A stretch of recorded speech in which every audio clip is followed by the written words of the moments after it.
It's another KREM 2 weather impact alert. Tonight's rain precedes a round of strong wind tomorrow morning.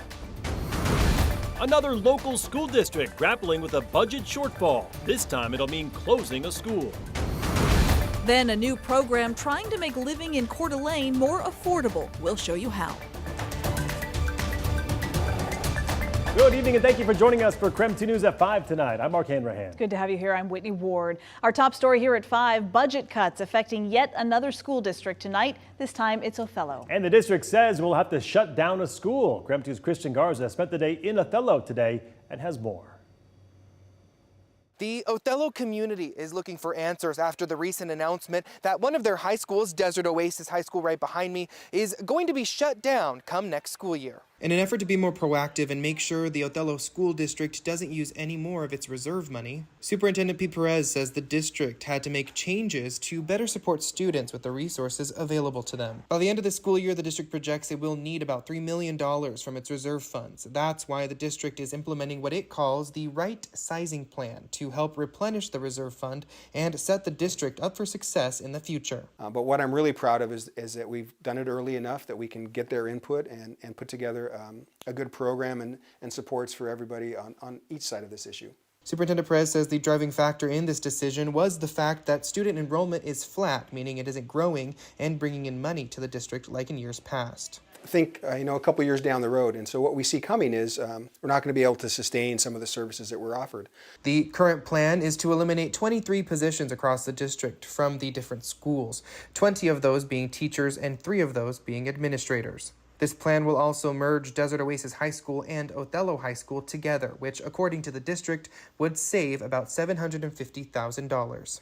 For myself, the first thing that I thought about is, how would this impact our students? However, this change directly affects students and staff under Joshua Tovar, who has been principal of Desert Oasis High School for the last 8 years. Tovar, along with select staff from Desert Oasis High School, will make the transition with students over to Othello High School to create a plan of action for merging the two groups, as well as all the programs Desert Oasis currently offers. We want to continue to grow some of the things that we're doing, some of the tools that we're using at our current high school into our larger high school and be able to impact the student body as well as the staff there as well. Superintendent Perez says while Othello High School is close to capacity, there is space for the close to 100 new students coming from Desert Oasis.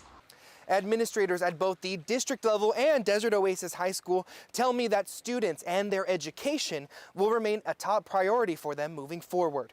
In Othello, Christian Garza, KREM 2 News.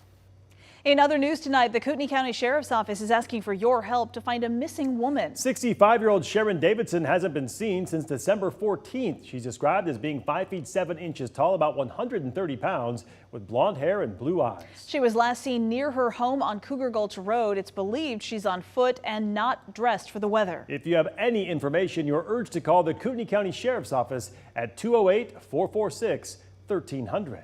Spokane police also need your help. They are searching for 2 missing children tonight. 14-year-old Harmony and 8-year-old Timothy were last seen in the area of Mission and Napa today at around 9:30 in the morning. Harmony is about 5 feet 6 inches tall with brown hair and green eyes and goes by the name Michael. Timothy has blonde hair and brown eyes and was last seen wearing a Sonic backpack. If you have any information about either of these children, please call 911. All right, let's take a break from the headlines to get our first look at the forecast. Get ready for some windy weather, so much so, in fact, that we are calling for a weather impact alert day tomorrow. Yes, Chief Meteorologist Jeremy Legoo here now to tell us exactly what that means for us tomorrow. Jeremy? Well, I think the bulk of the wind happens early in the day. So what it means is that you're waking up to wind and likely a couple of instances where you get a little bit of damage. Damage will be very localized with wind gusts around 50 miles per hour. We do have in place some wind advisories. Some strong wind advisories are going to take us through, say, the middle of the day, about 1 p.m. Gusts up to 50 miles per hour across central and eastern Washington and into parts of North Idaho. Next 6 hours don't look too terribly bad in terms of wind, but it will pick up. Rain still coming down. Rain's going to continue to fall through the remainder of the evening, and with it, our temperatures are going to trend just slightly warmer. We're up to 36 degrees now. We're at 34 a couple of hours ago, 35 an hour ago, and now up to 36. And it's likely we continue to climb up to about 38 with temperatures climbing through tomorrow morning. It is also likely that as soon as we clear out those skies tomorrow afternoon, which we will, notice we wake up to rain and then it moves out by later in the day, temperatures will take a dive. So it says 46, but 46 is when it's windy. By the afternoon, think a blustery around 40 with sunshine. All right, sounds good, Jeremy. Thank you very much. A man accused of using his car in a smash and grab burglary at a Spokane Valley strip club is once again in trouble with the law. This time he is accused in a shooting. KREM 2's Shannon Mowdy explains his new charges. Cesar Ruiz's trial for that 2023 burglary is set for February 2025, but just hours ago he was back in front of a judge for a new case, drive-by shooting. Ruiz was arrested in January 2023 after officers caught him breaking into Deja Vu strip club on Sprague.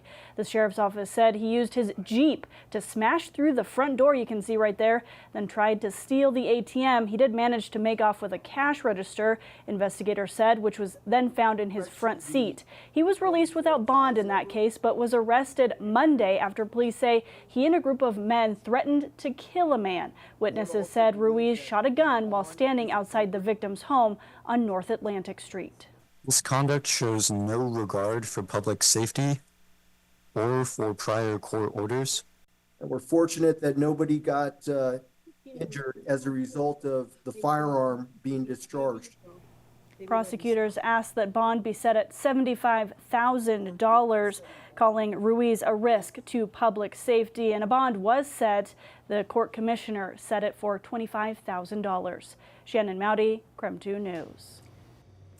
All right, still ahead, the high price of housing in Coeur d'Alene is affecting workers of all kinds. Still ahead now on KREM 2 News at 5, we'll tell you about a program that aims to open doors to people who are otherwise shut out. Then it's back to business for the Spirit Lake Police Department. After being down to one officer, they are now back where they belong.